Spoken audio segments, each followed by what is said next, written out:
প্রথম প্রথম সবাই থাকবে, খুব ভিড় হবে চারপাশে। হাসি ঠাট্টা, আড্ডা, গল্প, খোঁজ খবর, গুড মর্নিং, গুড নাইট ইত্যাদি।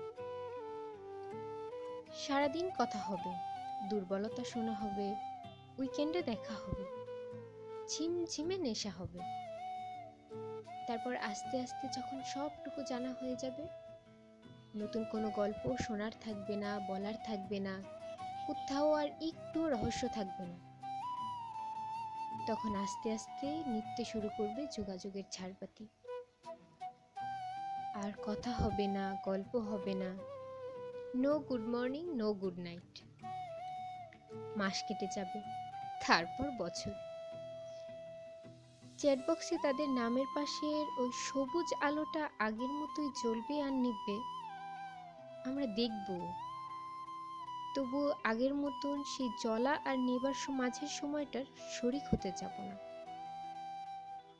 প্রথম প্রথম অনেকে থাকে, ধীরে ধীরে ভিড় ফাঁকা হয়। পড়ে থাকে হাতে গোনা কয়েকজন, যারা আমাদের সমস্ত রহস্য উন্মোচনের পরেও সমান আগ্রহ নিয়ে পাশে থেকে যায়। সকালে গুড মর্নিং না পেলে দুশ্চিন্তা করে, রাতে ঘুমানোর সময় গুড নাইটটা পেলে শান্তিতে ঘুমোয়। ঝিমঝিমে নেশায় কাঁধ বাড়িয়ে দেয়। আমরা তাদের কাঁধে মাথা রেখে বুঝতে শিখি, অনেকে নেই তো কি হয়েছে, এই কিছু জনই আমার কাছে অনেক।